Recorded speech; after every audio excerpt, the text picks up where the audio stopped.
Irving? Merry Christmas, Nikki! Ho, ho, ho! It's a little late for holiday greetings, but I expected that. What? Well, I thought you were calling to... Hey, is everything okay? Yes. I mean, I don't think so. No. What happened? I think I sleepwalked. Like in the old Laurel and Hardy movies? I'm serious. I woke up in church, standing in front of the lectern. Wow. Does that happen a lot? No! One doesn't just become a sleepwalker from one day to the next. It used to happen when I lived here. One time in February, I ended up outside. But no parent leaves the doors unlocked if their kid sleepwalks. I never told anyone. Sleepwalking episodes are common in children. That's not the point. I forgot all about it.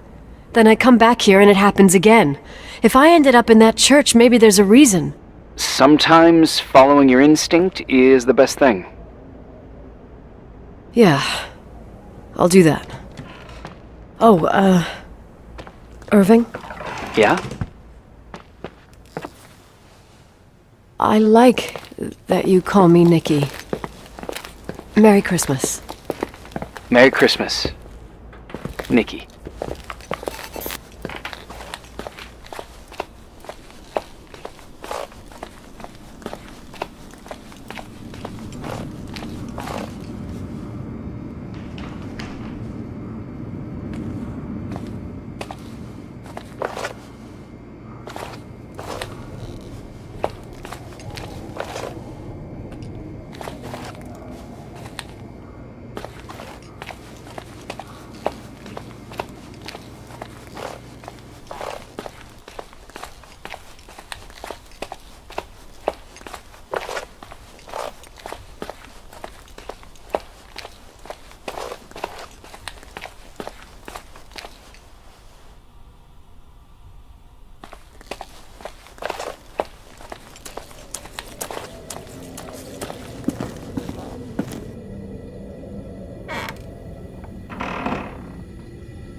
Hi. I was thinking, there really could be a repressed reason as to why you ended up there. So you've come to the conclusion that I'm not crazy? Never thought that. Well, at least not in this case. Oh, fuck off. Hey, language, Sister Nicole. All right. So, if I think about the church, I think about my mother. She often helped Reverend Foster. She decorated for holidays, did fundraising, and put up booths to involve the whole community in parish activities, that kind of stuff. I know what you mean. I think she found gratification in doing that, something she didn't get elsewhere, including the hotel. When we moved to Portland, she quit. Fundraising? God. I gather you didn't exactly have a high opinion of your mother when you were a kid. Well, she was really busy with the hotel. I was always running after Leonard. He was much more fun than she was, no doubt about it. He was a philosopher capable of calculating the motion of celestial bodies while taking apart and refitting a motorcycle in less than half an hour. What about her? In the same half hour, she could have audited a business balance sheet. There you go. Ah, a businesswoman. No. What I understood later, living in such proximity to her, is that Mom loved feeling needed. A religious community like ours makes you feel needed, without a doubt. I suppose.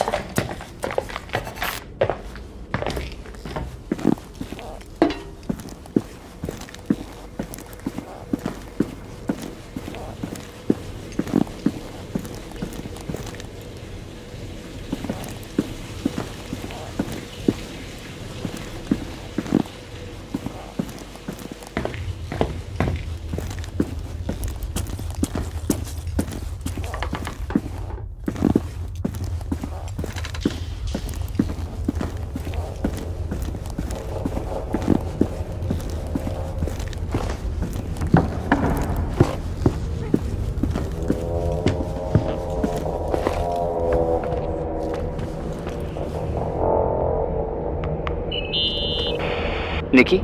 When there was a party, my mother always got out the usual streamers and decorations and stuff. She raced in and out of the church, but I never discovered where she kept all those things. Never asked? Oh, a million times. She didn't want to answer. She said they were in a safe place. A real mystery. What kind of decorations could they have possibly been? Nothing explosive. It's just that I had the bad habit of sneaking all over the place and forgetting what time it was. There was that huge lady, the assistant cook, Mrs. Bryce. She used to get so mad. A judicious girl. They promised to reveal the secret storeroom when I got older, but I must have forgotten. The mystery of the secret storeroom. Ooh, sounds good. The riddle! What are you talking about? Leonard was never good at keeping secrets, but he taught me a riddle to get there. Can you remember it? Incredible! Yes. Oh, something like, down the stairs, watch your step, don't fall apart or it's your end, round a corner, turn around, there's your way in front of you. All that's closed can be open too if you see beyond its looks. But how can I remember it? How... it's... Wow. A total mystery. Want to play? Yes, I need to think about it. I have no idea what it means. I'll call you if anything comes to mind.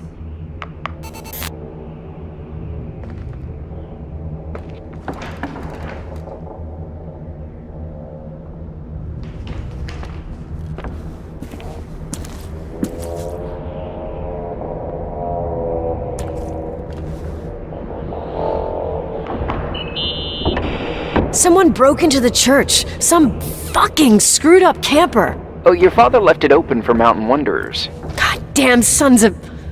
Ugh. I'll have to clean up this mess before Jenkins shows up. Yeah, keep an eye out. Normally, no one's around in this weather, but you never know. Ugh. Okay.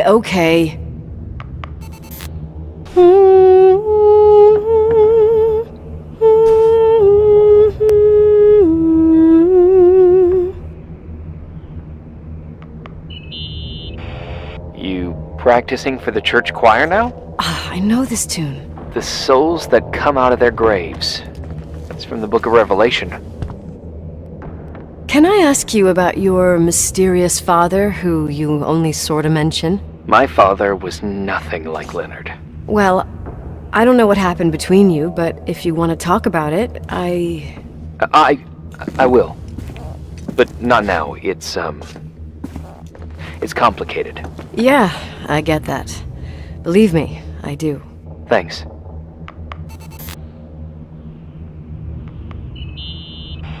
What'd you find? The paintings of the saints. I was convinced Leonard had gotten rid of them. Why? He liked saying that it was more likely to find God in a supernova than in a church. I don't see what he had in common with the Reverend Solomon Foster. They mostly talked for long stretches, in between chess moves up in the attic. United by pawns and bishops, but divided by the saints. Divided by everything else, I'd say.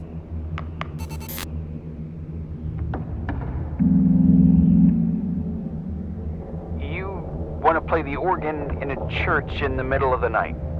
Really? Hey, what are you doing there? Dunno. I think you stayed on the line. Didn't notice. You think it's too horror? The church, the organ, the notes reverberating in the dark? It's been years since anyone played it. My mother's heart would break to see it like this. She adored it. You should take it with you. To play it. In Portland. I couldn't play even if I wanted to.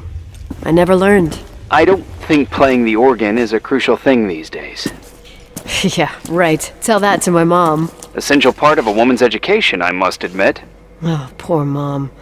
She had a daughter that would rather dig for gold at Hunter's Gulch till the cows came home. I can totally picture you. Uh-huh. Then there was Rachel, who reminded me how useless I was in music. Look how good Rachel is. Look how she puts her mind to it. She doesn't know how to read, but she's got a real ear for it. While I was considered the illiterate artist in the house. If Rachel had been around, she would have improvised Beethoven's Ninth. Was she so perfect? Yes. I'm only just now realizing how jealous I was. Keep looking.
Shit. So, found the mystery decorations? No decorations. Is everything okay? I found something. What? It's like someone built some kind of bedroom. Irving, you there? Of course, yeah. What bedroom? Tell me what you see. Okay. There's some windows. Drawn on the walls. Books. Sheet music. A pink bed. It's like a kid's room. No way. This place doesn't make sense. No one would live down here. Nikki, I think you should get out of there now. Wait. There's gotta be an explanation. Okay, that's it. Now I'm calling the head office in Billings. I'm telling them it's a code red emergency, so they'll have to... Jesus Christ, Irving. What? This is all Rachel's stuff. Understand? It's her room, a replica. You don't know that. You can't know what her room looked like. Everything here reminds me of her. Let me look around. I'm sure I'll find an explanation. But my other hand's on the red phone. Keep it there, but don't make the call. I need to figure out what's going on here.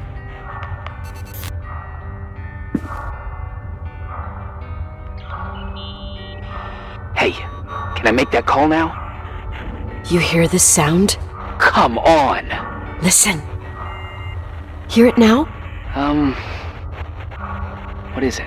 It sounds like some kind of mechanism. I'm in front of an air vent that could be connected to the top floor. Leonard had a grandfather clock up in the attic. You can't hear things from a room that's so far away. Can too. I used to lurk in front of vents like this to spy on guests in their rooms. You're trying to tell me something. The attic is where Leonard gave Rachel speech therapy sessions. Maybe you could hear what was going on up there from here. That doesn't help. Listen, I need to get into the attic. I need to figure out if a clock like that could still be working. Maybe there's someone who still takes care of it. Nicole, please. I'm hanging up. Call you later.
Did you get out of there?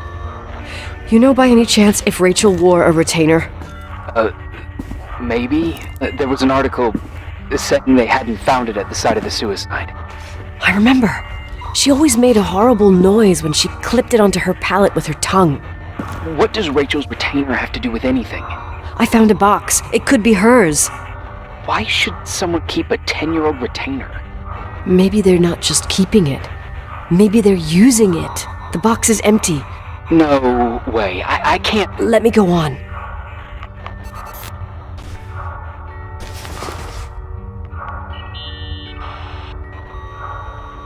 Hey, can you hear me?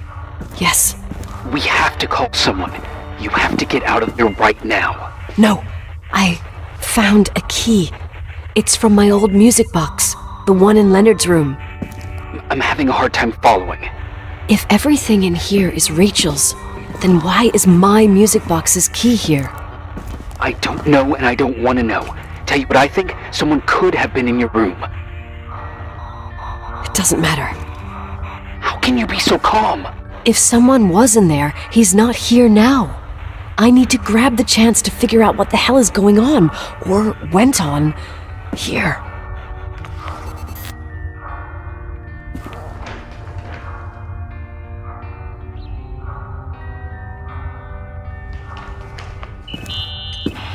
Yes.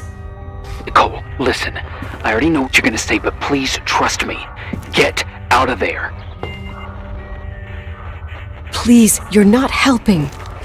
You do realize you found the replica of a dead girl's bedroom. This is sick. This is The more things get freaky, bizarre, and painful, the more I need to figure out why. Why all of this? We'll figure it out. With the sheriff. Once you're out of there, into a safe hotel room in town. Please, just... Listen, a bunch of strange things happened since I got here. Think about it. Phone calls on a dead line, old lipsticks that don't go bad. Leonard's notes where he says he saw a girl that's supposedly been dead for 10 years, and now this! All good reasons to get out of there. We both agree that saving your skin is top priority, right? I've looked over every inch of this place, and there's no one. If it's true, you realize what that means. What? What are you trying to tell me? Your father... he spent years in there, in total solitude. With the weight of his family and Rachel on his conscience, he wasn't the kind of guy to just let the past slide with a shrug. You know that too. I can't believe you said something like that. Think about it. That room could be an act of love. Distorted, even morbid, but in his eyes... How dare you! My father might have had a lot of weaknesses, but surely what you're saying... Leave out that he cheated on my mom. Leave out that he fell in love with a 16-year-old, but fucking hell, don't you dare even think that! He would never have built a fucking underground shrine for a dead person. Your father had changed in the end. You didn't spend time with him, but I met him, and I'm telling you. No! I don't give a shit about what you have to say. I just want you to know that... If you don't want to help discover the truth, don't call me.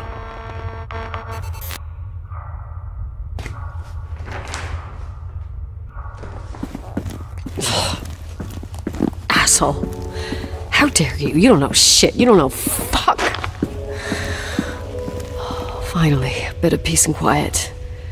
It'll help me clear my head without those incessant phone calls. I'm not a fucking switchboard, for fuck's sake. Okay, let me piece things together. I just found out there's a room dedicated to Rachel Foster in my father's hotel. Maybe with items from her real room. Holy Jesus, that's freaky. Some people think she didn't commit suicide, and some even think she's still alive. I have to think it through. What concrete clues did I find? First thing, the phone call. They said Rachel isn't dead. Then the lipstick from 10 years ago turns up, still good. And then my father's various notes where he says he still sees her. If that were true, it might explain the sighting by her friend here in the Timberline. And now I find her retainer box, but no retainer. That room might not be a reconstruction. If Rachel didn't kill herself, Rachel could have lived here. But if she's still alive, why doesn't she tell her parents? Unless they're all in cahoots. No suicide, no Timberline money. No, I'm just being paranoid. And then there'd be no reason for her to live in a fucking underground replica of her room. My key in the middle of Rachel's stuff. Is it a message? Where do I fit in? Are you trying to tell me something, Dad? My music box with the hockey player. I don't think I have the guts to hear that tune again. But I must.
The 27th of December, 1983. The hockey finals at Missoula. Us against Cold Springs High. We won by sudden death after a 3-hour game, and I got the medal for the most number of face-offs won. According to the papers, that was the night Rachel killed herself. Coming home, Mom barely had the time to pull into the garage that I was already racing up to you, waving the medal in your face, Daddy. I was so happy. But you had other things on your mind, right? And you and Mom started fighting. Voices getting louder. That long silence when she comes down the stairs with the suitcases and Mrs. Bryce tries to stop her. Mom's car stays here, and we leave with my Uncle John's. I never found out what started that fight. Mom never wanted to talk about it. Are you trying to, Daddy?